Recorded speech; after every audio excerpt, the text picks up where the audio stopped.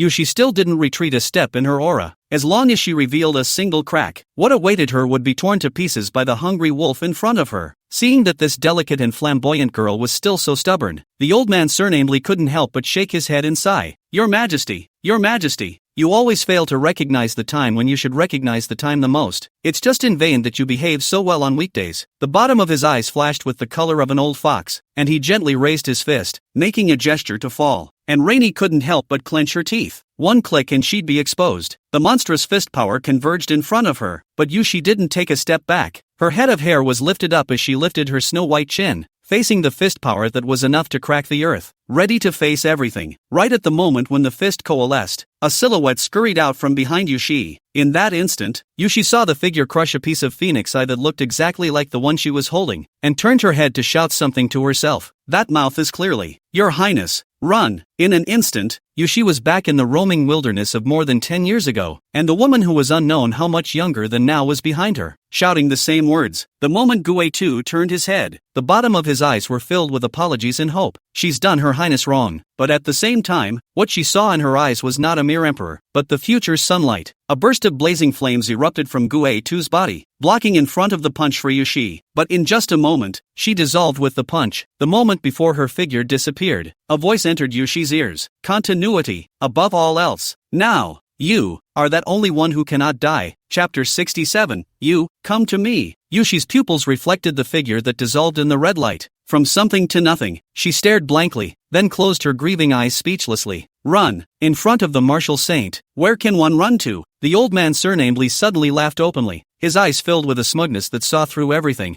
It's true, it's true. The unforgiving late emperor tried his best to keep you, and so did the demon lord, who did everything in his power to force the late emperor to hand you over. It was also the year you were born that old sword immortal, who had at least half a century to live, died. What the old sword immortal left behind was never an object. Rather, it was you, my sire. The conjecture that the old man surnamedly had hidden in his heart for decades was finally confirmed today. Rumor has it that the old sword immortal traveled across the border and traveled through many worlds, and obtained a lifeless phoenix egg, which was laid by a divine phoenix, and the old sword immortal didn't know how many benefits he gained from it, and even created secret messengers to produce such secret martial arts in batches. Now, let me also personally eat it and see if it's that beneficial. He laughed loudly and vaporized a large hand to grab at the sinister figure on the altar. The wide open, bloody mouth seemed to be waiting. A voice of shock and fury came from the dark clouds in the sky. Elder Li, you dare to break our agreement. The demon lord is not that easy to fool. Seeing that Elder Li was actually planning to preempt the sacrifice he wanted, the devil actively used his own backhand. A demonic fire rose within Li Lauer's body, devouring Elder Li at an extremely fast speed. A hint of ruthlessness flashed in the bottom of Li Lauer's eyes, and his bloodline of martial saint blazed up, hard and briefly suppressing the burning demonic fire. His large hand also came closer and closer to the sinister figure on the altar. If you eat her, you can make up for anything. That was the only thought that was going through his mind at the moment. But the dark clouds overhead were split apart by a boundless force at that moment, revealing the scene behind them. The sky behind the dark clouds seemed to reflect another world like a mirror. A world of infinite blackness emanating a demonic aura. The cracked earth filled with hideous dried corpses and scarlet and black liquids. In the very center was a black giant that seemed to carry the black world on its shoulders. Its body, covered with dense sword marks, writhing, and the black flesh and blood of the giant's body fight each other to devour each other, incompatible with water and fire. Even so, the black giant remained immortal, and a stunning sword that resembled the light of the sky appeared at first glance from in front of the black giant, as if it was the first ray of morning light rising in the dark night. The sword light blinked through the world-dividing line like mirror and through the dark sky, carrying an unrivaled might that seemed to draw everything in heaven and earth, regardless of whether it was the demon lord or Elder Li. His mind was firmly fixed on the sword light at this instant, and he couldn't move away from it. You left Guang'an City and traveled hundreds of thousands of miles alone, and you found the entrance to the demon world. You were in the demon world, facing the demon lord head-on, and stopped all the demons who traveled to the human world through the entrance. You and the demon lord have been fighting each other non-stop. You don't care about any loss, as long as you recover enough to use kill life. Not me. You'll slash at the demon lord. The demon lord laughs at your insouciance, claiming to be the embodiment of heaven and earth, and that if the demon world is not destroyed and the demon lord does not die, it is invincible in the demon world. You've got the kill me not me. You've got the kill me not me. You've got the kill me not me. A year later, the demon lord began to panic a bit. You cast this sword over and over again regardless of the cost. Your incarnation has been destroyed countless times, but as long as your sword body is not destroyed, this sword will never stop. You've got the kill me not me. You've got the kill me not me. You've got the kill me not me. 5 years later, the demon lord wanted to negotiate with you, but you didn't respond. You've got the kill me not me. You've got the kill me, not me. You've got the kill me not me. 10 years later, the devil lord's huge body on top of the sky is covered with sword marks left by you, and even though he can't die, his breath has shriveled up by a large margin, and fine cracks appeared on the body of your sword at some point. Another sky is reflected in front of the demon lord. You see that it's the site of the royal capital. You also saw the isolated red-clad figure on the towering altar. You, who came to her? The blinking sword light shattered Elder Li's disembodied large hand. Elder Li was first startled, then he stabilized his mind. He could feel that this sword light was beyond his understanding though. However, the owner who made this sword light was not as strong as himself. At most he was at the peak of the outer landscape, and himself. But the martial saint, even if most of the cultivation was used to suppress the demonic fire, the difference between it and the outer view was still a world of difference, but it was just a single blow. His gaze reverted to the altar, eagerly searching, but the altar was empty. Where was there a single figure?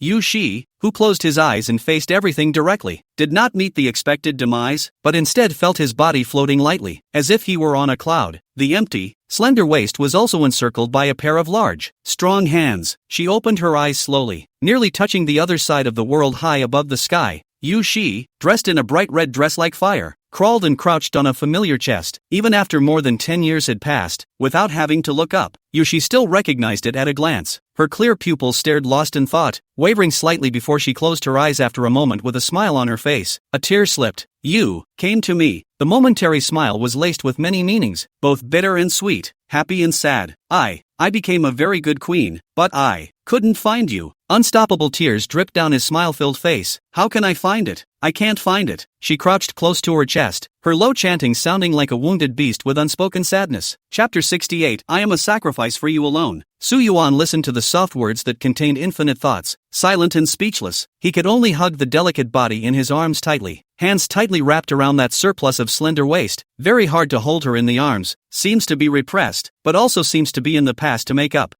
Su Yuan opened his mouth, but the tone that came out was incomparably strange and obscure. He hadn't opened his mouth in 10 years, and he'd almost forgotten what it was like to speak. "I can't." Su Yuan's slightly strange voice echoed in Yushi's ears. Rainy, however, closed her eyes reassuringly, murmured softly, "Do you remember the beginning? You asked me to say, do you want power? That's a question I can finally answer for you. I don't want to feel powerless again. I not only want to guard everything, even more so because I have the ability to guard you." She lifted her head to meet the person in front of her. Her choices never changed. Always, in her presence, there was never a magic marshal, much less a devil. The only one is her magic sword. "Mr. Sword, I am a sacrifice for you alone." There was only unprecedented firmness and relief in Yushi's voice. She saw the person in front of her in her widened eyes. It wasn't the face crisscrossed with writhing bloodlines that she saw. Rather, it was as the face of the genial youth who had taught her everything in the bright sunlight in that small town courtyard. Su Yuan looked in a trance at the face of the young girl in front of him who was as delicate as a flower. After so many years, the young girl's appearance was still so delicate and lovely. The faint arrogance between her eyebrows, or the girl who always had a bit of stubbornness. It never changes. Su Yuan restrained the impulse from his short sword instincts while being helpless at the young girl's answer. "It's because you're like this that I..." But in the next moment, before the thought ended, Su Yuan's lips were covered by something extremely soft. "I do." At the same time, the very short words faintly dissipated in Su Yuan's ears. Feeling that touch of fragrance on the tip of his nose, the warm and soft touch coming from between his lips, coupled with these words that revealed everything about his heart. In a flash, as if it was the last line of defense before the dam was breached, Su Yuan could no longer suppress the instinctive urge from the depths. At this moment, Su Yuan's mind no longer had any other thoughts. He bit into the delicate thing in front of him. The instincts from the demonic sword thirsting for a sacrifice were no longer suppressed. "Unleash yourself." The body in her arms was dressed in a fire-like red dress, just like a wedding dress. That entire body was limp, imprisoned in a strong, tight embrace, with a force so great that it would merge the two into one. From the blissfully white face to the swan-like neck, it was covered with a moist, delicate red color. All of this was reflected in the bottom of Su Yuan's eyes, making the ghastly and crazy look under his eyes even harder to suppress. With a muffled grunt, the body in his arms trembled slightly. A drop of reddish blood dripped from his lips and dripped onto the body of the ancient short sword. The dark short sword Su Yuan held in a dangling grip was stained with a dazzling color of blood. At this moment, between Su Yuan and Yu Shi, the two forge a connection that transcends everything. From Yu Shi's body, monstrous flames also abruptly erupted. An incomparably strong aura slowly revived. Elderly stepped in midair and noticed a sudden change in the heights above him. From the time he realized that Emperor Shi on the altar was missing to the change in the sky high above his head, it was only a dozen or so breaths of time. An immense ball of fire reflected in his eyes. That fireball stretched across the edge of the demarcation line between the human world and the demon realm, resembling a big fiery red sun. The aura revealed therein caused both elderly and the demon lords from the other side of the world to change their faces. When this ball of fire that was burning more and more vigorously expanded to a certain extent, it began to fall like a meteorite falling, bringing flying flames roaring down from the sky. It looks like heavenly fire. Only to see this ball of fire blast down with an unstoppable momentum. The vigilance in Li Laoer's heart grew stronger as he immediately pranced and dodged to avoid the fireball. The meteorite skyfall-like fireball smashed straight into the ground in the eyes of the entire imperial capital. On the verdant stone avenue that was wide enough to accommodate a dozen carriages in parallel, a large crater was smashed out with a loud bang, and the smell of flames and burning filled the area around the crater, and the stone bricks on the ground melted into molten lava. People scattered in all directions, not daring to take a step closer. and only a few bold ones dared to go over and take a look. When the misty white fog in the large pit gradually dissipated, the images in it were revealed to these people, only to see a silhouette standing in the center of the large pit. The figure held a crimson longsword in his hand. The inside of the longsword was originally supposed to be a dark obsidian shortsword like a starry night, but at the moment, the shortsword was emanating a translucent crimson color on top of its blade. Even beyond the blade of the sword blossomed crystal and magnificent flames that blazed, and the short sword, which was originally only 2 feet, extended into a 6-foot flaming long sword. The silhouette holding the sword was dressed in a colorful red dress. Her body was surrounded by endless flames of fire. A head of green silk fluttered along with the airwaves of the burning flames, and her snowy and greasy face appeared to be like a fairy in the fire. Her sharp eyes seemed to flash one golden blaze after another, dazzling and intimidating. Between the eyebrows in front of his forehead, a crimson phoenix seal that seemed to be on fire kept blossoming the magnificent color of red flames. Li Lauer looked incredulously at the independent silhouette in the big pit underneath.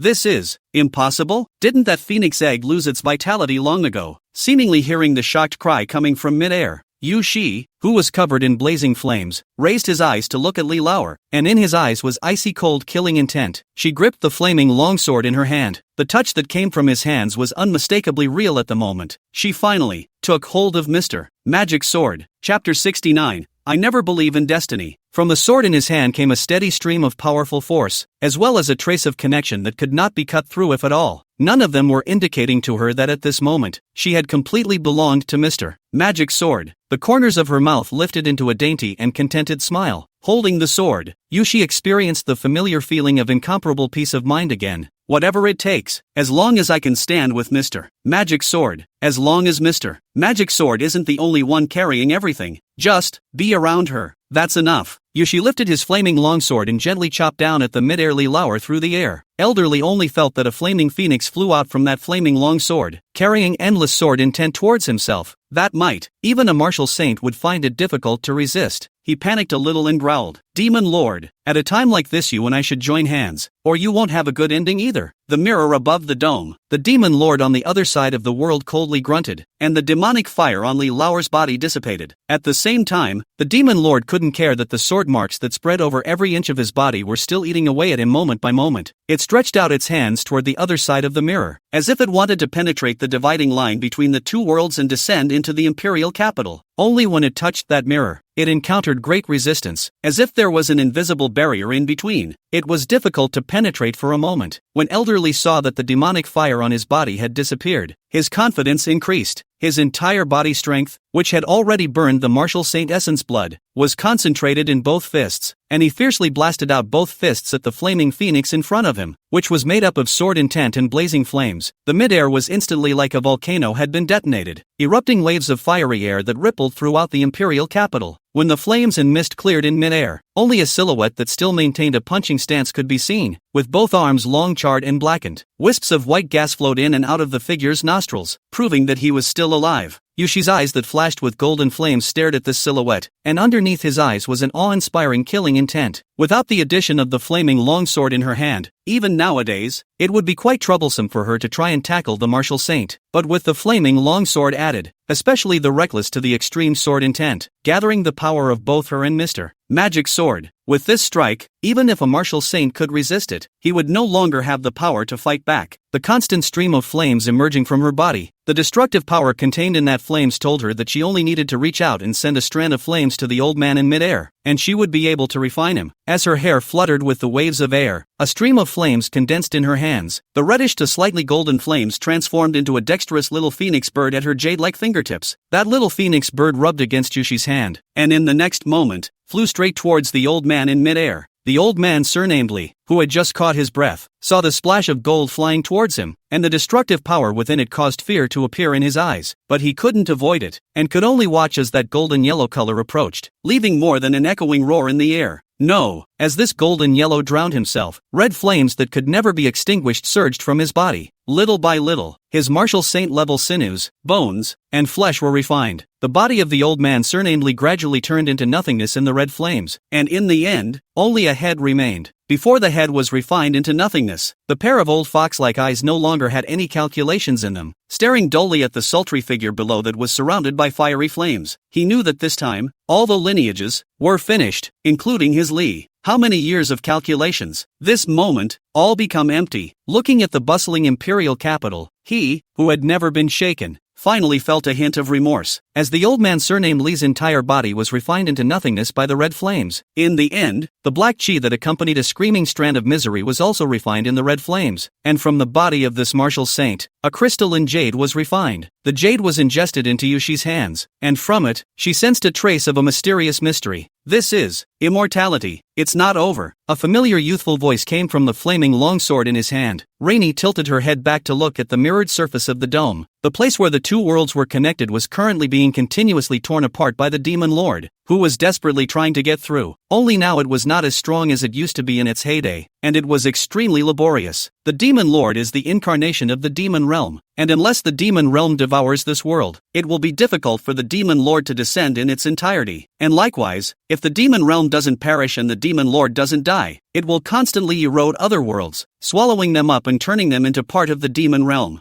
Hearing this, Yushi said with extreme firmness, "Then I will forever stand guard between the two realms, never letting the demon lord take a step." She was confident that she could do it today. Her body was like an endless furnace, bursting with unrivaled red flames all the time, and the power of the red flames was still improving and recovering. "No," a flat voice came from the flaming longsword. "You can't do it." Yushi's hand that was holding the sword froze, and those good-looking eyebrows were slightly twisted together as a bad feeling welled up in her heart. "As long as I'm around, you can't do it." "What? Mean?" Rainey's head lowered, half her face hidden in the shadows. Su Yuan did not directly answer Yushi's question. His figure once again transformed out in front of Yushi, taking the red-clothed silhouette into his arms along with that lowered little head. "One thing I've been thinking about in this decade. I was thinking, what would it take to get back to you, even if, only for a moment?" Yushi didn't understand the meaning of those words, and she could only hold on to the corner of his coat. That bad feeling was getting stronger. She whimpered in both panic and helplessness. Is it all okay already?" Su Yuan just shook his head and tilted his head to look at the other world reflected on the dome. On one side was the prosperous imperial capital, and on the other side was the dark magic land. The demon lord's hiss echoed in everyone's ears. Then I thought of the possibility. Could tamper with that unchanging destiny. In Su Yuan's perspective, the blurry line he saw connecting on Yushi and himself was the only one. He does return to Yushi, but also creates this soul destiny. He picked his head up in front of him and met the clear autumn eyes, just like the clean eyes of that tiny figure when he tilted his head to look at himself when he picked up his short sword from the ground. Among them, the reflection was Su Yuan's face that had never changed. Su Yuan lowered his head and re-kissed the beautiful person who was held tightly in his arms. Icy tears slid down the cheeks of that stunning face. Rainy, it seems, understands why. The warmth of what should have been joyful also became unbearably cruel. Su Yuan viciously left his own marks on those delicate lips, then tilted his head full of arrogance to look at the dome. It wasn't clear if he was looking to the other side of the demonic realm or to the starry sky behind the dome. He swore, "I, for one, have never believed in destiny." The words, abruptly, the strong embrace also disappeared suddenly, as if it had never existed. In the next instant, a strike so sharp that it could even penetrate the stars erupted from the imperial capital. An unreadable slash of the sword brought up a wave of air that was enough to sweep across the plains outside the imperial capital, penetrating the human world, penetrating the mirror of the two worlds, and winking as it didn't enter the demon world. Chapter 70, The Endgame of the Third. The demon lord who was tearing the mirror was knocked away by an invisible force and landed heavily on top of the demon realm's earth. The sound shook even the earth of the demon realm for a few moments. Cracks in the earth opened up, and bloody demonic chi gushed out from the cracks. On the demon lord's chest, a short sword that shimmered with the color of the dark starry sky exploded everything it had, all in the body of the sword. The body of the sword hardened to hold open the wound that was stuck in the demon lord's body, and it kept getting bigger and bigger. The raging swinging demon clear chi formed a storm around them, tearing everything apart. As the body of the sword became larger and larger, the fine cracks that already existed on the sword spread silently, becoming more and more numerous, and the cracks became clearer and clearer. In the end, a mountainous, dark and heavy giant sword ran the demon lord through the devil realm earth. The demon lord screamed miserably and unwillingly, wanting to get rid of it, but facing the huge sword pressing down on his body, he couldn't move, and his voice became lower and lower. Finally, the black giant pinned to the ground made no more noise. Not only the demon lord, but the entire demon realm was suppressed together by the dark, huge sword. The dark and sullen-colored giant sword was like a mountain of swords, crisscrossed with countless cracks, and the entire body of the sword was on the verge of shattering. As the demon lord was suppressed and lost his voice, the sword body also fell into dead silence together. No more feeling a bit of life. This dying broken-tongued Tian Sword Mountain will be turned into eternity, live with the Demon Lord, with the demon world for all eternity. As the Demon Lord was suppressed, the mirror that connected the intersection of the two worlds also turned into dots of crystalline fragments that spilled down. Shards of refracted light dotted the stars and fell over the imperial capital like a snowstorm. Without support, Rainy went limp on the ground. The star points in the sky fell slowly around her, like a dream, just like a crystalline dream, so much like her dreams. So was the warmth that was clearly in front of him a moment before. That was just her hallucination? The abruptness of the words, the warmth of the embrace, all blurring more and more, making her start to doubt herself over and over again. But the feeling from his lips lingered. It felt unmistakably real. It contains a flavor that is both bitter and sweet, so that people can't help but recall it, but after recalling it, they can't bear to give it up. Dreamlike broken star points fell quietly. The entire imperial capital was enveloped in a world of aesthetics, and countless people tilted their heads and watched, but they don't understand what it means. It's beautiful, like snow. It's not snowing, it's stars. Two young children, a man and a woman, pointed at the crystalline point of light and shouted, "It always feels as if I've seen such a scene somewhere before." The little girl standing with her mother in front of the inn had a touching look in her eyes, but she couldn't recall where she had seen a similar scene. The stars are shining brightly. Zhao commander in a corner of the city looked at the starry sky. This man who had seen countless tragic scenes for dozens of years in the military was silent, and he didn't know when tears had already wet his face. He knew that from now on, the demon-swinging army was truly gone. In the great pit of heavenly fire that no one dared to go deeper into, there was suddenly a very slight ringing of a bell. That ringing sound, very light and thin, with the wind out, seems to be in the gentle soothing, but also seems to be in the proof of who exists. You accepted Rainy's sacrifice, as the rarest of offerings. In the name of the sword activates the strongest divine power. The dead bloodline in Yushi's body resurfaces with a dazzling golden flame. The phoenix of divine flame returns to its place. An unbreakable bond has been established between you. She's got you. You've activated the fire phoenix form. With just one strike, Yu Shi, who had mastered the power of the fire phoenix, heavily injured a martial saint. A martial sage falls. The demon lord is still in a state of rage. It wants to break through the boundary, and you understand that there is only one way to solve this once and for all. This is also the answer you've fought so hard about to be able to go back to Yushi. Your blow, powerful enough to penetrate the stars, collapsed the connection between the two worlds, and with it, nailed the demon lord to the earth. You chose the sword mountain of eternal harmony to suppress the demon world for the rest of your life. Your sword body is on the verge of breaking and your consciousness is dying. This simulation ends when Su Yuan opened his eyes and saw the scene in front of him with swords all over the place. He was in a trance. It took a moment before he came back to his senses and recalled where he was now. I was picking swords in the Valley of Swords. This simulation was so profound for over a decade, much more so even than the last 100 years. The variety of things that have been experienced is too much to put into words. A short decade or so, but rippling enough to be a lifetime for countless people. Su Yuan recalled the bits and pieces with Yushi. From that withered dirty little fellow to growing into a delicate young girl, to becoming that high and mighty empress. Su Yuan had seen all the changes along the way. Thinking of this, Su Yuan looked towards the ancient short sword that he had picked in the Sword Valley. It was this ancient short sword that activated the "in the name of the sword" talent. This thing really deserves the name of a magic sword. Su Yuan couldn't help but think so. It's a good thing that Rainy is the final sacrifice. He broke the destiny that was bound for death at the cost of himself. For him, it was just a simulation that ended. And Rainy, it has also become the most supreme emperor who is well deserving of both strength and prestige. As for what he paid for himself, Su Yuan just smiled faintly. None of that mattered. Suddenly a certain section flashed through his mind that looked extremely familiar. He fumbled with a piece of red string that had once been part of some trinket half. This red rope has obviously been held in the hands of people over and over again, and has long been worn out to the point of being extremely worn out, so that it cannot be seen in its original form, and only half of the red rope threads have been disintegrated to the point of being extremely disorganized. However, Su Yuan still felt a trace of familiarity from it. The face of a crafty young girl also flashed before his eyes. Z-Kite Girl. Perhaps it was because he had only come into contact with the Z-Kite Girl on one side, and his memories were long fuzzy. Or maybe it was so immersed in the simulation that it didn't come to mind. But now back to reality. Su Yuan thought back to Z-Kite again, and in a trance, that sly face and the delicate young girl with her eyes full of herself under the brilliant sunlight gradually overlapped. Su Yuan was in a trance for a while before he gripped the half of the red rope in disbelief. No,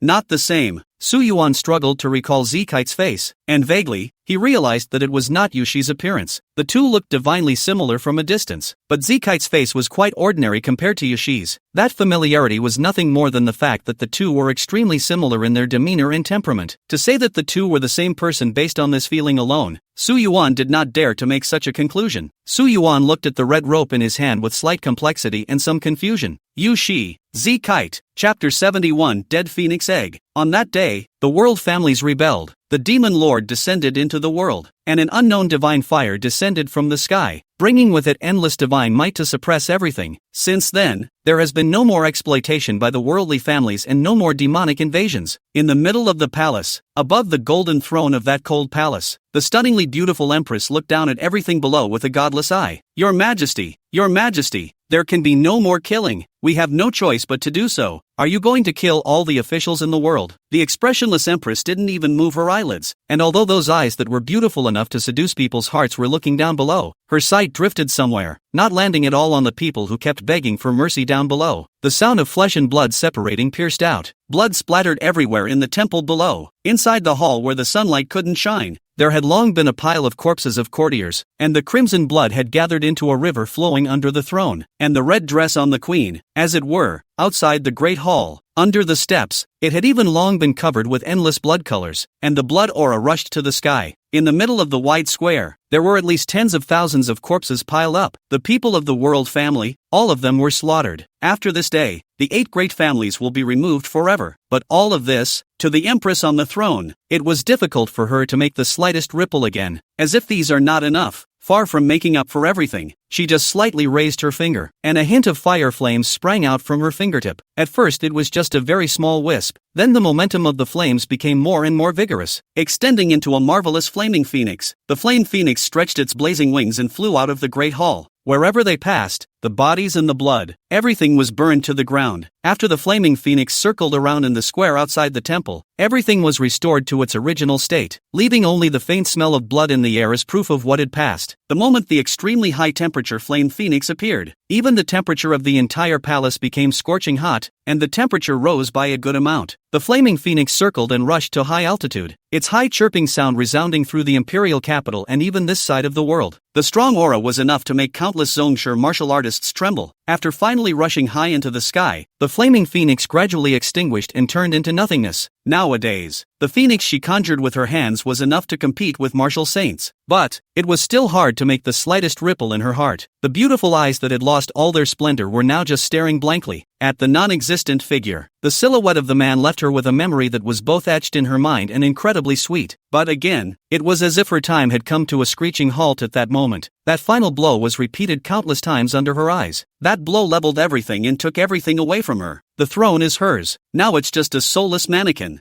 I don't know how long it was, but there was more than a hint of trance under her eyes, as if she was awake for a moment from the endless moment. The phoenix eye in his hand was currently emitting a burst of warmth. Some of the images sealed in the phoenix's eyes also appeared. In the picture were 2 figures, one with white hair, carrying a long sword, floating to the extreme, and the other, an extremely young and beautiful woman. Even though it was extremely young, Yushi still recognized it at a glance. It was the graceful silhouette that he was incomparably familiar with, the one that lay on the bed withered beyond recognition. Handing over the phoenix eyes to himself, the ethereal figure carrying a long sword said, "Since I became a martial saint, I have traveled to several worlds around me, and have gone as far as another star track, and although I have gained benefits from that star track, I have also brought about a disaster as a result. Above that star track, the worlds had long been dead, and my master found this dead egg in one of the dead worlds, and although the shape was still intact, the vitality within it had long been gone." In front of the young woman lay an alabaster-like egg the size of a bowl. "A guy who calls himself the demon lord clung on after I got this dead egg and chased me all the way here. At this point, it was my master who was arrogant, thinking that I could fight against the demon lord by relying on this world. Master, it's not your fault. Who would have thought that there are guys like that in the heavenly beyond?" The floating silhouette shook his head. "I have long since obtained the foundation of the origin of our world, and the world is one with the world. As long as the demon lord devours me, our world will lose its C-pin, and can be swallowed by it in one gulp at any time. And now, I will pass on the foundation of the origin to it." The ethereal figure ingested a wisp of misty chaos from his chest and ingested it into the alabaster-like egg. As the foggy chaotic chi was taken out, the floating silhouette seemed to have aged countless years in an instant, instantly becoming withered. The floating figure then picked up this egg and solemnly said to the woman,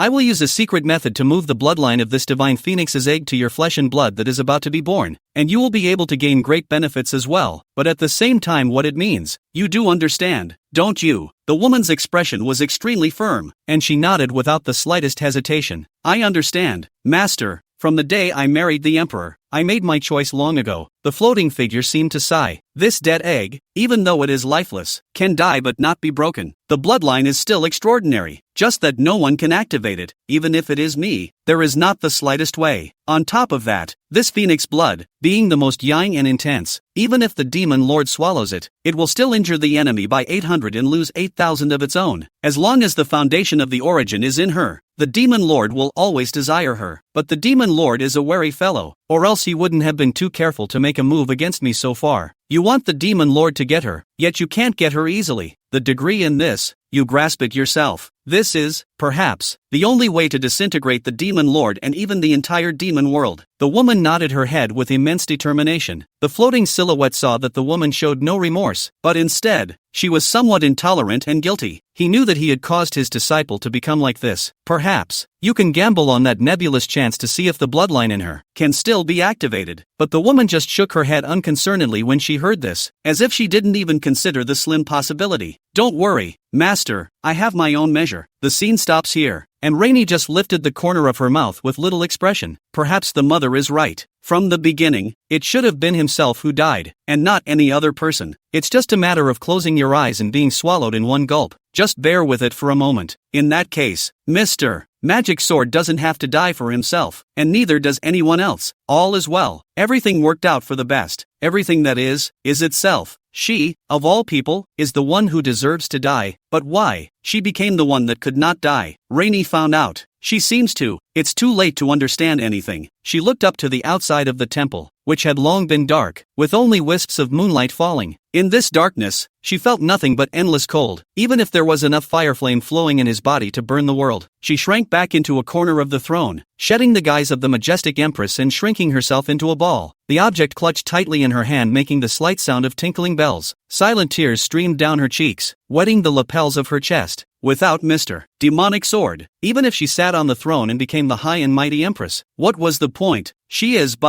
cowering for a change. Chapter 72, The Truth of History. When the sunshine came the next day, those in the palace were surprised to find the queen's face was surprisingly full of smiles. The people inside the palace became jittery and incredibly frightened, fearing that something might happen to the queen. But I didn't think that the queen just smiled and asked them to release the royal list to the world to recruit people. It was as if nothing had happened before. No one dares to say more. Once the royal list was released, many literati and talented people who were suppressed by or disliked by the families responded, and for a time, the number of readers in the imperial capital reached an unprecedented level. Everyone is praising it as the coming of an even greater pomp and circumstance. Her Majesty not only recruited talents widely, but also absorbed those civilian patriarchs. They were organized into secret envoys, and at the same time, it was officially declared that the Yuan swinging demon sword scripture should be the #1 sword technique of the imperial dynasty, and that it was the unchangeable foundation. Anyone who has made a mark on this path can be admitted to the army and enjoy being taught by the patriarch himself. At the same time, the queen enacted a new law. This law was designed to judge only one offense: sins of oblivion, forgetting those who are unknown or misunderstood, but at the same time change everything for everyone. Some highly influential commoners and scholars also began to emerge among the people, and with great enthusiasm they began to judge the deeds of the worldly families of the last overthrowing era. For this reason, they traveled around, digging for information, collecting historical facts and writing books. In the process, some people saw something amazing enough to change the course of history. That was another version about the rumored demon marshal who killed millions of people and slaughtered even the generals under his command. In this version, what is recorded is not mixed with much emotion. What there is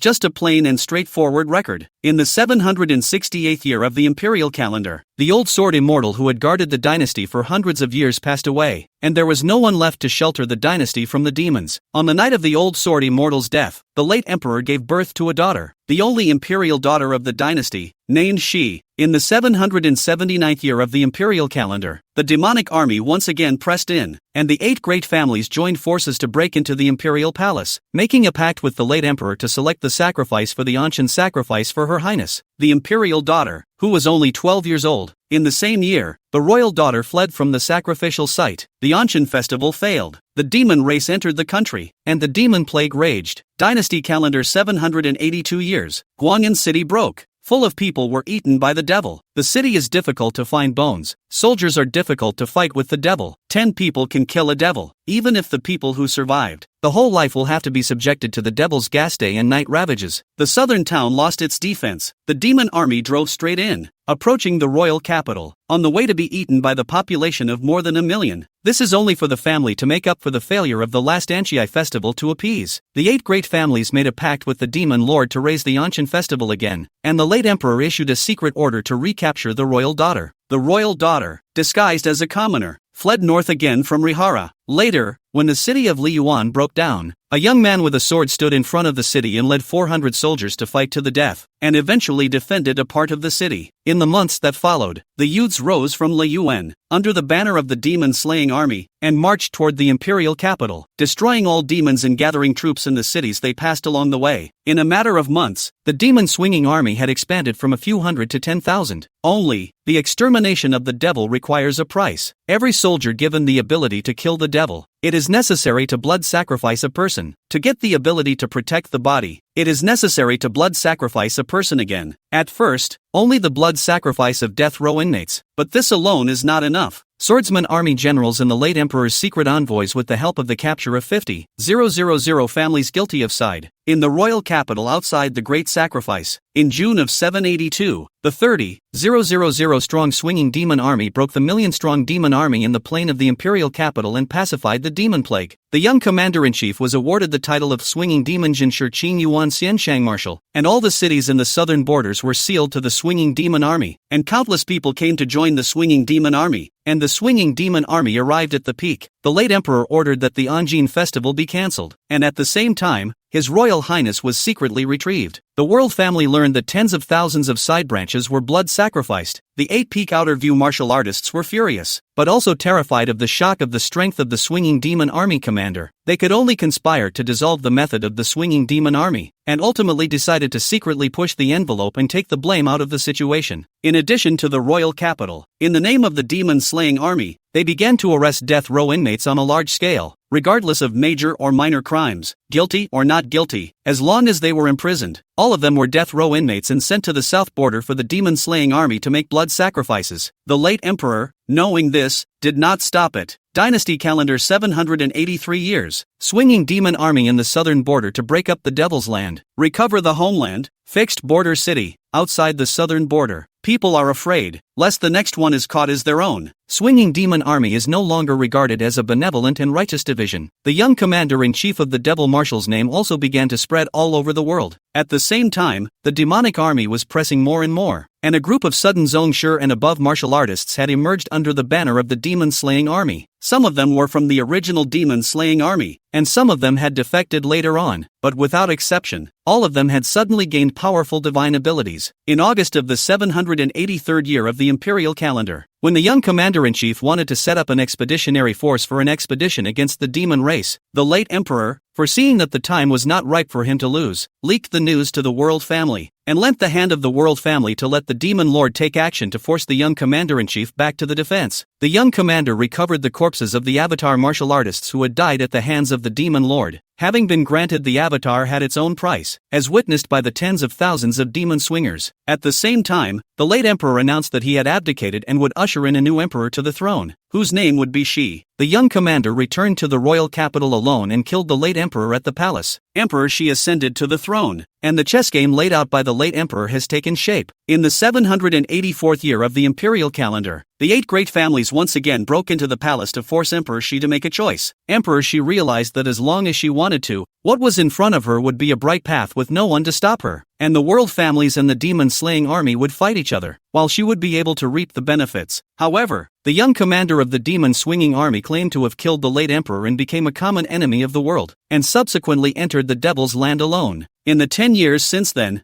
there have been no more demonic plagues, the people are no longer in fear, and there is no longer a need for death row inmates. In the 793rd year of the imperial calendar, the demon lord appeared in the world, and there was civil strife in the lineage. The old ancestor of the Li family was the only one who advanced to martial saint, and with one hand, he tried to conspire against Emperor Shi. The young commander of the demon-slaying army reappeared and bestowed his divine power, and on that day, the fire phoenix descended to the world, and the martial saint flew to ashes in an instant. Although the demon lord is not extinguished, the young commander-in-chief has transformed his body into a sword to permanently subdue the demon realm and lay down peace for 10,000 generations. This piece of history answers many of the doubts of these scholars who study the lineage of the lineage. There were many ominous rumors about the demon marshal and the demon swingers, and the earliest batch of the demon swingers had long since disappeared in one of the demon tides, with very few veterans left who had survived. The other people's perceptions about the demon marshal and the demon swinging army were all about 1,000 rumors about the demon marshal eating people, with little reference value. Much of the truth has long since gone unchecked. So, this is what was behind the short-lived swinging demon army back then. It's not the cannibalism talk, it's just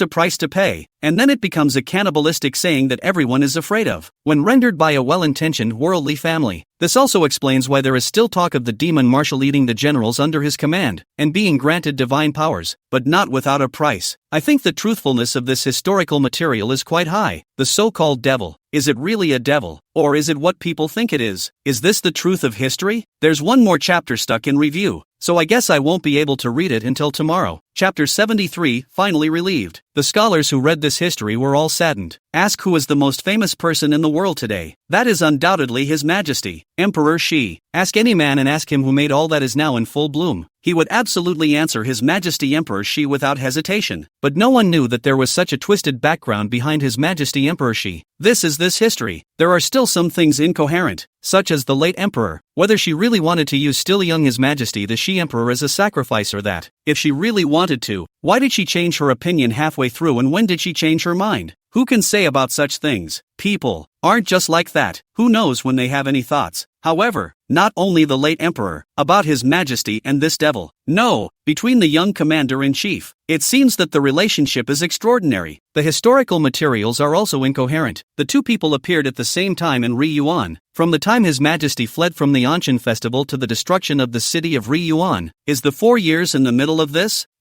If you were a storyteller in a tea house, you could have written a scarlet history of the demon marshal and Emperor Shi. I dare to pack my bags and say that it would definitely be a big hit. But we're in the business of history. We have to be rigorous. An adaptation is not making up nonsense. How about we call it I'm willing to fight against the world for the sake of you who is a sacrifice? No, where did you learn this strange naming? It might as well be called Divine Phoenix Imperial Daughter Records. Hiss. Feels like you're even more off with this one. A few people were chatting and rather feeling criminalized, so they stopped. They spent several months visiting the places where they appeared according to this history and found that everything matched up. What amazes them even more is this. A lot of things were intentionally concealed before the world's families were overthrown. It was only now, in the era when His Majesty Emperor Shi ruled with his hand and eye, that everything was revealed to all of them in its original form, associating the non-trivial relationship between that young commander of the demon-slaying army and His Majesty, Emperor Shi. They had an idea that could be described as horrifying about the source of this historical material in their hands. In response, several people looked at each other. Regardless of where this history actually came from, as long as it is indeed complete with no omissions or cover-ups, then it is true. As a matter of fact, it is indeed true. After all, what that young commander of the demon-swinging army did was truly honorable, and it can even be said that without him, there would have been no Emperor Shi's pomp and circumstance. If such a person were to be so vilified and perpetuated as true history, then history would be just too ridiculous. It just so happens that between the end of the reign of the Shurjia and now the period of Emperor Shi, there are no major writings in the gap of a decade or so in between. So let's compile a new history book together. But, who will start the writing? We each have different research priorities and specialize in different parts, so let's each write a chapter and combine them. So very good. In January, a historical tome came out. The book contains a detailed and objective account of what the lineages have been doing behind the scenes since the demonic plague was introduced, as well as the dynamics of the various parties within the imperial dynasty, and then to the emergence of the demon-slaying army. So everything In detail, there's no cover-up. The book was immediately recognized by many learned scholars, simply because it is so detailed that it is as if you were there, without much personalized tendency to express it. Leaves room for those watching to think for themselves, to ponder that which each side is in, and for whether the merits outweigh the faults, or the faults outweigh the merits. It is up to them to judge the various aspects of this situation. Unlike the clerical class, with many misunderstandings solved, the name of the so-called Devil's Marshal is also quietly changing. First, from the taverns and tea houses where the people gather. The most talked about story here is that of the demon commander. Only the image of the man who is all black and always rides a tall black horse is no longer the image of a demon, but is remembered as a hero. Adults and children listen to the short and stirring story of the commander of the demon-slaying army, and every time, endless yearning and reverence rose. When the storyteller finished a chapter and saw that the men, though fascinated, refused to give a coin or two, he hemmed and hawed. Hey,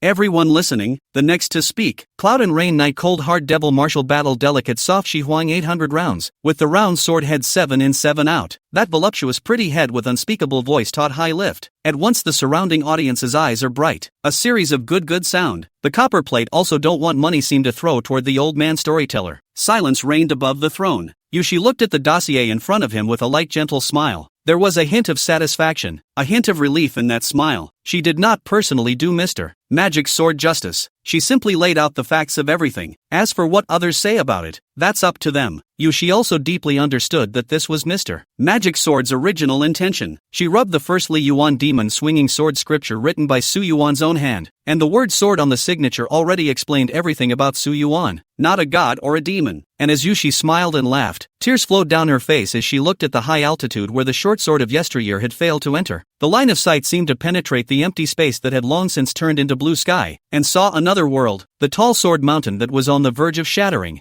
Yushi stood up and opened her hand. Between her palms was the only remaining phoenix eye. She exhaled softly into her phoenix eyes. It was a hazy chaotic aura. As the breath left her body, the entire world seemed to undergo an uneasy upheaval, with the vaguely inexplicable sound of the earth inverting resounding at a very low frequency. And the departure of that breath caused Yushi's face to pale for a moment, but she still mixed the chaos chi with the phoenix eye in her hand with an incredibly relieved smile. As the hazy chaotic aura continued to change form, the phoenix eyes seemed to change, as if they were harboring a life. The phoenix form sphere sealed in the transparent amber of the phoenix's eye appeared at first with a flash of golden blaze. This fiery flame burned hotter and hotter, collapsing the outer layer of transparent amber and transforming into a phoenix-shaped fire spirit half a man tall. The burning ethereal fire spirit gradually became a humanoid. The flames dispersed, except for the facial features. The temperament was 8 points similar to that of Yushi when he was majestic. Once the face was covered, no one could recognize it, just like a high and mighty empress posture. Aside from those empty eyes, the newly born fire spirit appeared to be oblivious to everything. Yushi incorporated the jade that was left behind after the old man from the Li clan's family had burned up inside his body into the fire spirit. That jade melted away inside the fire spirit, and the immortal nature in it was incorporated into the fire spirit along with it. The human form that the fire spirit had transformed into grasped power at the martial saint level. Gradually, something surged out of those eyes as well, and the fire spirit, which had taken human form, understood what it was about to do under Yushi's molding. Rainy, on the other hand, finally turned around as if relieved. His eyes swept over the throne without a single lingering thought, and he turned around and walked towards the outside of the palace. The fire spirit sitting on top of the throne with a hint of ignorance, a hint of doubt looked at the silhouette of the person who walked out of the palace barefooted and drifted away, not knowing what his master was going to do. Chapter 74 Phoenix Branch Surrounding the Sword.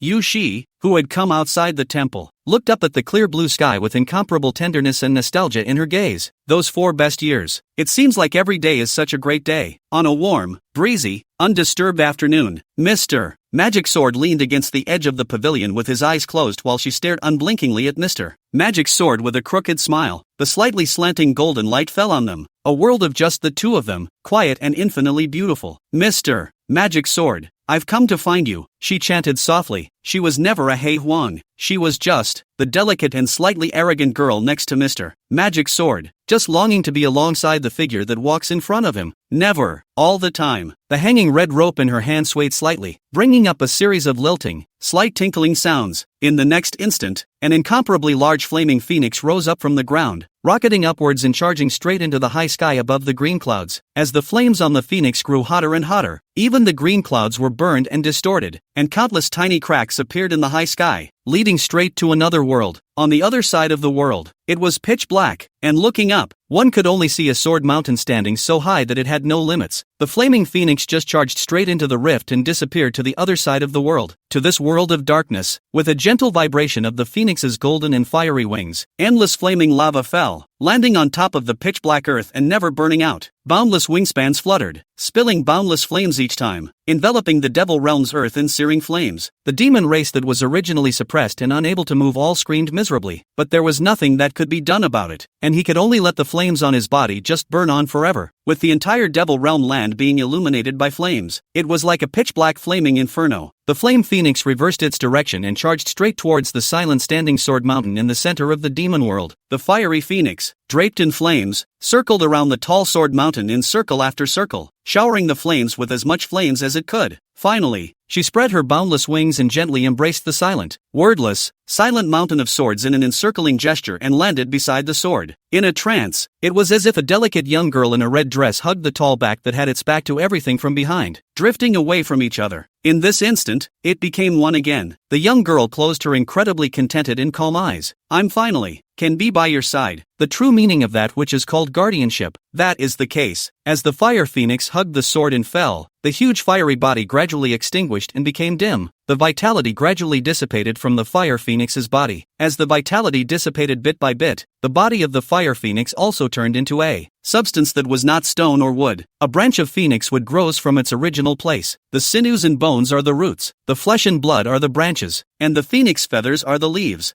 Mu was small at first, short compared to the mountain of swords that passed through the sky, like a child on a lead, but the phoenix wood wrapped around the sword mountain and slowly spread and grew around it. The cracks visible everywhere on the sword mountain were also entwined and encircled by the branches of the phoenix wood, holding them firmly in place, until the phoenix wood grew until it was level with the sword mountain. The phoenix wood that climbed on top of the sword hilt was like a heavenly tree. Hidden burning golden flames flowed between the branches and leaves, illuminating the bleak and silent sword mountain. The two became inextricably linked as one. On one of the highest branches, a red rope was tied, and the silver bells at the bottom of the red rope jingled as the phoenix wood was blown by the unprovoked winds in this dark world illuminated by the phoenix wood. The voice was soft and thin and carried far, with the ringing of the bell. Vaguely, the young girl who had closed her eyes seemed to see the unchanging back of the man in front of her slowly turn his head towards her and take her hand. There was a soft smile on that face that never changed. Boundless sea of stars, a dazzling star fell. No one knows the place of the fall. A baby girl wowed to the ground. The men and women in the residence looked expectantly at the newborn child. "Master, it's born. It's a girl." Just, on the baby girl's forehead, a bright red mark was extremely striking. A middle-aged man slowly came and held the child, and seeing the baby girl in his arms, he didn't dislike it, but instead said with a loving face, "This is Xiangzhou." The mark was like a phoenix or a bird, gently lifting its wings high. Although the color was as deep as blood and looked extremely horrible at first, but under the embellishment of the girl's large pair of extremely soulful eyes, she felt delightful instead after adapting. The middle-aged man thought about it, happily holding the girl in his hands, and finally said, "In that case, might as well call you Zekite."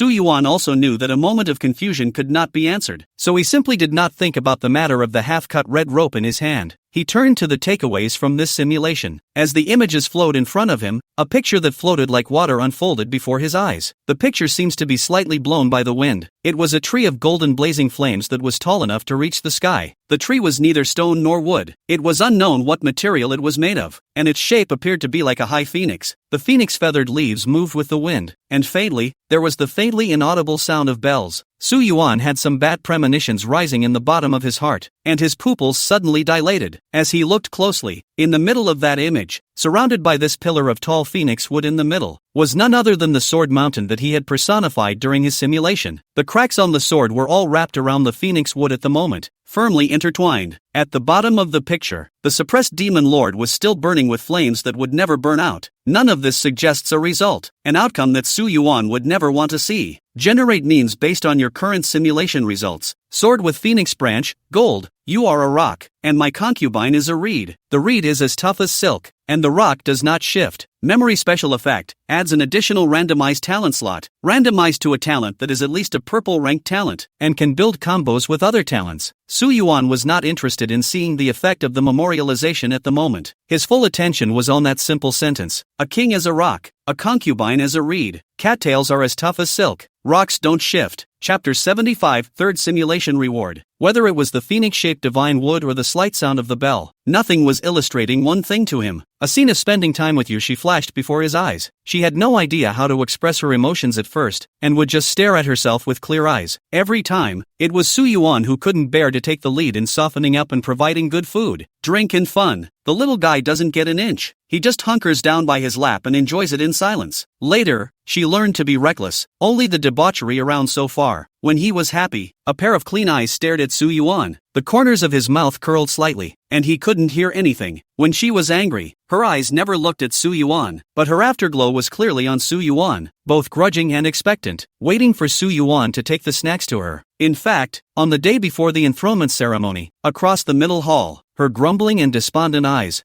Yuan noticed, but he didn't dare approach. But he found it. Even if she was about to become a high and mighty empress, Yushi was still the same girl by his side. But his girl, after all, did not live as he had hoped. Rainy, she is becoming a very good queen, but she couldn't find herself. Countless faces of Yushi flashed in front of Yuan, forming a delicate girl named Yushi. Yuan's eyes were complicated to the extreme. Why are you still so stupid? More than this, Yuan was more afraid of another thing. He was afraid that unchanging destiny, whether it had changed or not. Phoenix branch around the sword. Is it a choice made by Yushi herself, or is it the inevitable result of destiny? Thinking of this, Yuan looked at the half-red rope in his hand again and gently gripped it tightly. Something he's going to confirm. Before that, the results of the simulation had been presented to Yuan. In this simulation, you've become a magic sword that walks the world in search of sacrifices. From the very beginning, the most powerful sacrifice was placed before you, but you hesitated. Your choices have changed the destiny of many people. For 4 years, the most powerful sacrifice has spent thousands of days and nights with you, clearly saying the words to eat her, but doing the real thing of guarding her. You did teach her what guardianship is, but what she realized and what you taught her don't seem to be the same thing. So where did it go bad? You've been in bed together for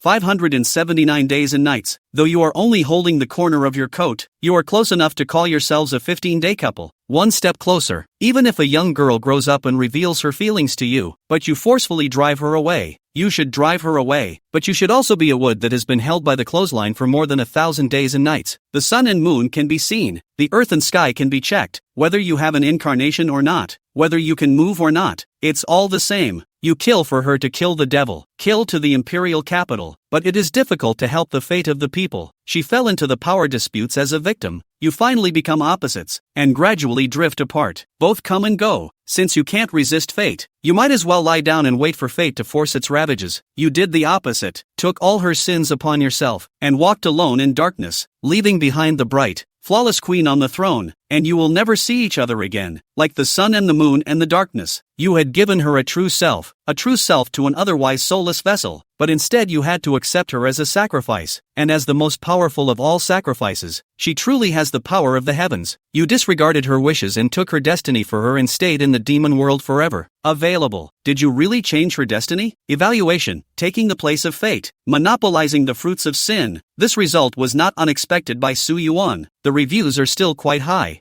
Yuan had automatically filtered out the words that were laced with personal favorites. The simulator was like a noisy fellow in the darkness, always about to say something that seemed to be a whisper from the abyss, constantly testing his Taoist heart. However, the firmness of Yuan's Taoist heart nowadays was not so easily shaken. He believed in his choice and that everything he experienced with Rainy made sense. Yuan remains to follow his own path. If it doesn't work once, certain madness flashed in the bottom of Yuan's eyes. Tilting his head, he looked up to the sky above the Sword Valley, to the invisible hand of destiny in the underworld that he didn't know whether it existed or not. It's not okay to just change your destiny once, then twice, 3 times, until you've spelled it all out. At that moment, his mind drifted to what Zekite had said that day when he met with her. Till death do us part. The floating scroll in front of him, the winding phoenix branches wrapped around the sword. It had already been made clear to him the choice that Yushi had made. Since this was the case, it was naturally impossible for Yuan to stagnate. What you get in the simulation is ultimately empty, and Su's strength, which is far greater than that of the current 5 worlds in 10 days, is fundamental. You have unlocked the following achievements. Hesitate and you will lose. Where did it go bad? 15 days for couples. One-of-a-kind wood. Uneven fate. What is destiny? Achievement reward. Star Opinion Orbital Guide. Star Opinion Orbit? It was an unfamiliar word to Yuan, but then he looked up into the boundless heights, and there was a hint of realization in the bottom of his eyes. Whether it was from the last two simulations or from Z-Kite, it all indicated that there was a much wider world beyond the 5 realms and 10 heavens. There are other worlds among that endless river of stars. As long as one could step into the 7th stage, one would have the qualifications to explore the world between the stars and rivers. Since it involved that endless river of stars, there was no need to rush for the current him. Simulation reward: Black Fury Sword Intent, red, additional unlocking of the Fire Phoenix form, inactivated, for the original Genjutsu sword, a trace of residual feedback force, extreme violent and chaotic feedback force, which contains a lot of power but is difficult to absorb. The rewards of this simulation were not as much as the last simulation, but Su Yuan's eyes still lit up. Black Fury Sword Intent. The origins of this stuff go back to the first simulation. In the first simulation, as a sword that traversed the rivers and lakes, he was pursued by countless people without being allowed to do so, triggering a great turmoil in which countless people died because of him. Being a sword, he thereby stained with a touch of blood. This smear of blood still lingers into the second simulation. In the bonus after the second simulation, in the form of a wisp of fury, a wisp of fatal chi condensed by 10,000 people's lives, dramatically increasing the deterrent power and attack of the original Xian sword. Mortals dare not look directly at it, and the ominous karma has been dissolved. It can be refined. If you have enough enlightenment, you can realize one of the top sword meanings, Black Fury sword meaning. If you don't have enough enlightenment, you can also improve your understanding of Black Fury sword meaning. It mentioned that if one was enlightened enough, they would be able to refine the Black Fury sword intent, one of the top sword intents. I didn't realize it was directly in front of him now. However, the word pendulum is perhaps not quite appropriate. Su Yuan also realized what this Black Fury sword intent was related to. As a demon marshal, he had killed countless beings and demons, and his killing intent was so heavy that it had almost become substantial. This was perhaps the direct source of the Black Fury sword intent. Chapter 76 Immortal Sword Bitter Sea. This time, the simulation reward did not directly raise Su Yuan's cultivation level, but instead gave a trace of residual feedback power. Looking at its introduction, Su Yuan knew that this was what he had left behind since he had transformed the Sword Mountain. Feedback from those who have received the avatar in the name of the sword gift. This feedback power had sufficiently pushed Su Yuan's cultivation to the peak of the 6th stage, just a hair's breadth away from being able to turn mortal into immortal and cross over into the 7th stage. If, plus that one feedback from Rainy, perhaps the 7th order is just the beginning. It was possible to rush to the 8th order, but this possibility was something Su Yuan would never see. This residual feedback force appeared in front of Su Yuan, and it looked like a messy and disorderly mass of 7 colors,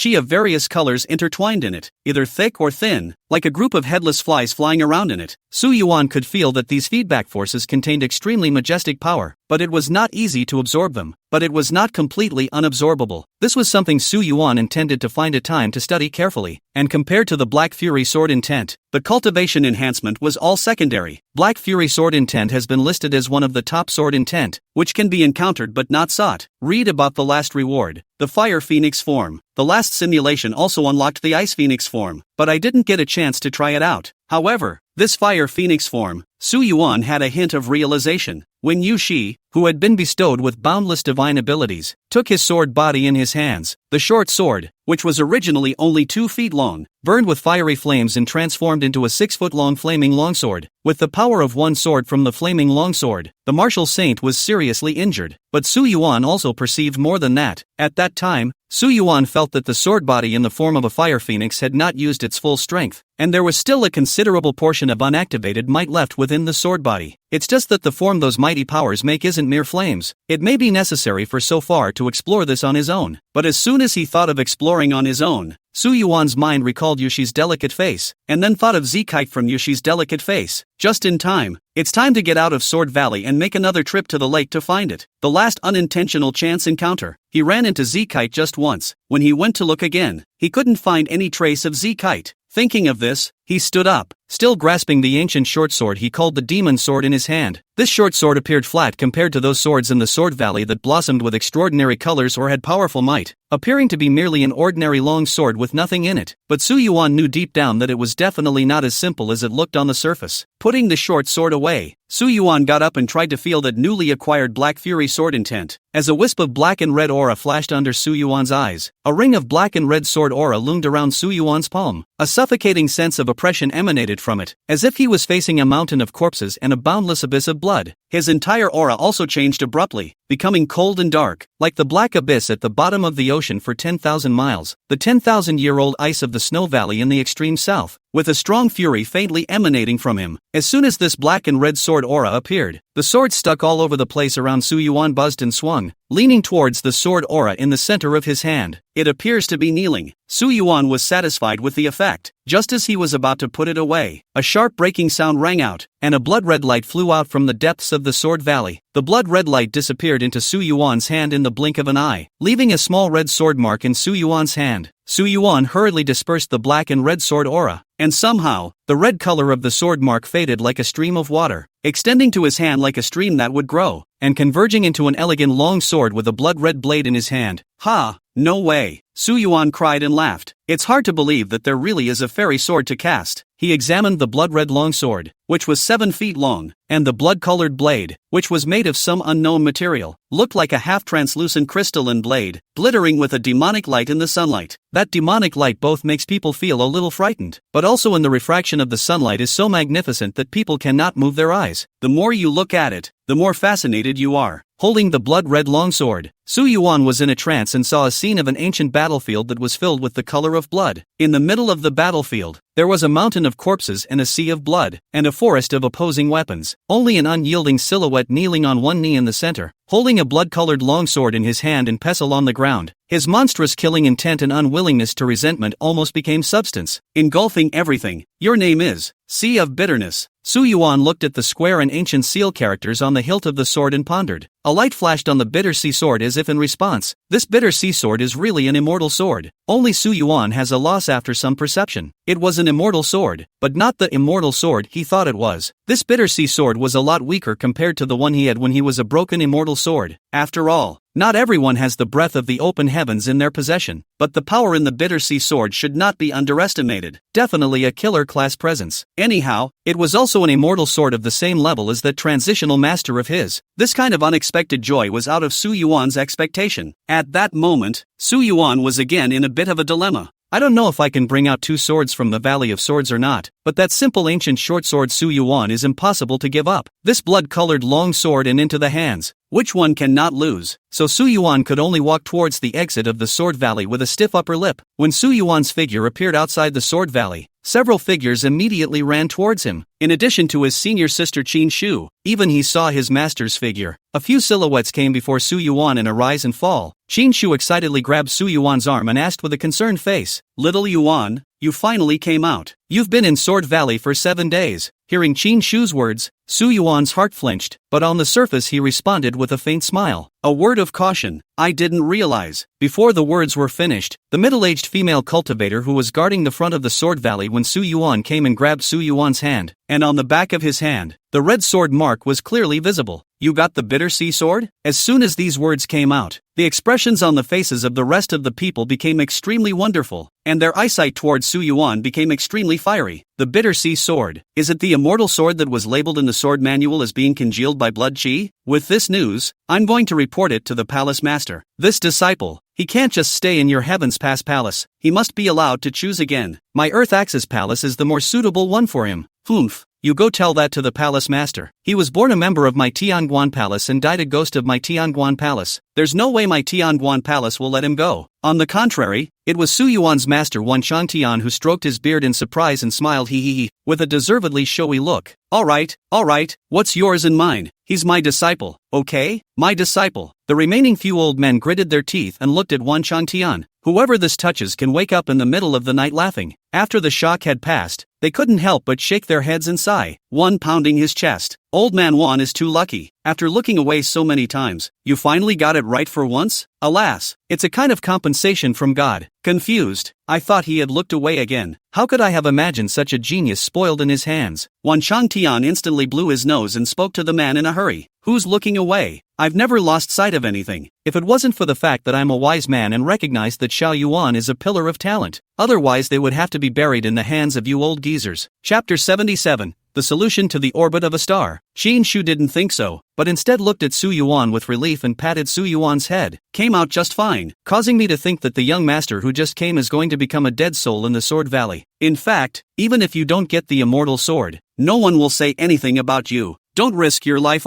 Qin Shu also thought that Su Yuan's one-liner meant that he had spent great efforts to obtain the bitter sea sword. That middle-aged female cultivator is also looking at Su Yuan's gaze in more than a few far-reaching meaning. There is a hint of appreciation, a hint of shock. The clan hasn't had an immortal sword come out for hundreds of years. Since you can get the recognition of the bitter sea sword, there must be an overachiever strength in you as well. The 7 days of hard work is worth it. Wan Tianchang has gained a good disciple. She was able to guard the place closest to the Sword Valley, and compared to the others, she seemed much more calm. But there was still an undisguised surprise and a hint of envy in the bottom of her eyes. Su Yuan had wanted to explain that the sword was cast by himself, but thought better of it and said nothing. One couldn't say that he had slept inside the Sword Valley for 7 days and woke up with an immortal sword by his side. The middle-aged female cultivator cast a Dao spell with one hand, seemingly inspecting Su Yuan's body. After determining that there is no error to Su Yuan said, "Indeed, only bring out a sword. This bitter sea sword. Sword records are not much. Only know is a good at killing the way of the immortal sword. Ordinary people are difficult to master. A little careless, there is a risk of being reversed to become a puppet that only knows how to kill. You got the immortal sword. Don't be presumptuous, asking for no limitations, when you need to be careful." Only one sword was identified. This caused Su Yuan's heart to flinch again, but in the face of the middle-aged female cultivator's earnest admonition, he returned the courtesy to say thank you. Seeing that Su Yuan had obtained the immortal sword yet was not arrogant and knew how to be courteous, the appreciation under the eyes of the middle-aged female cultivator thickened by one more point, nodded with a smile, and returned. "Since you have obtained the immortal sword, and the person is also nothing, you can go back with your master. He, this time outside is afraid to make a fuss. Good. The clan has not been lively for many years. The few old men beside Wan Changtian had finished fighting and had long since dispersed at this moment. The news of the immortal sword coming out was afraid that it wouldn't take long for it to spread throughout the sect. Wan Changtian hemmed and hawed and laughed as he arched his hand at the middle-aged female cultivator, pulling up Su Yuan and Qin Shu to land on the top of one of the mountains on the group of mountains, the very same place that had been arranged for Su Yuan to stay. Wan Changtian looked at this disciple of his, even though he had only just been initiated not long ago, in which the vast majority of his time was still spent in the Sword Valley. However, Wan Changtian continued to treat him as if he was his own son, and he admonished with a slightly serious tone, "Little Yuan, getting the immortal sword is both a good and a bad thing. With your strength, you are not allowed to leave the clan until you have advanced to the heavenly rank." These words immediately dispelled Su Yuan's thoughts of going to find Zekite, but it was impossible to hide the fact that he had obtained the immortal sword. Su Yuan could only accept. Disciple understands. Wan Changtian originally wanted to say something else, but after thinking about it, he didn't say anything more in the end, and just waved his big sleeve, leaving Su Yuan with many secret scrolls and jades. This is all about the sword cultivation and other cultivation system of the former insights. More understanding to understand before making a decision to choose what kind of auxiliary cultivation system. In addition about the cultivation of the sword road, not a day later someone will come to make arrangements. Then after the end of the day, there are any questions, since you can come to ask me. After saying that, Wan Changtian intended to leave, but Su Yuan called out to him again. "Master, I've heard that disciples can cross the border by stepping into the 7th stage. What kind of experience is this crossing the border?" Wan Changtian stroked his beard, thinking that talking about it would be considered motivating Su Yuan. "In the 5 worlds in 10 days. This is not a secret. Above the dome, there are many other worlds. Each cultivation system has left rumors that each star corresponds to a world. Buddhism has the saying of the 3,000 worlds, and Taoism has the saying of the heavenly paradise. The many worlds are so densely star-studded that no one can say exactly how many there are, but the many worlds are not lined up as they seem to be in the stars, all over the place. The arrangement between worlds has to follow certain trajectories, and following these trajectories, one world after another exists, and these trajectories, then, are called star opinion orbits." Mentioning star opinion orbit, a word that Su Yuan was extremely concerned about, Su Yuan could not help but ask, "Beyond the orbit of star opinions, what is there?" Wan Changtian stroked his beard thoughtfully. "Beyond the orbits of the star opinions, there is only endless darkness as far as we can see, a place where there is no matter, and where once you are lost in it, you will never be able to return." So if you want to explore those many worlds, the only way to do so is to follow the fixed orbit of the star opinion. And once you stray into the darkness, you'll die in 9 deaths.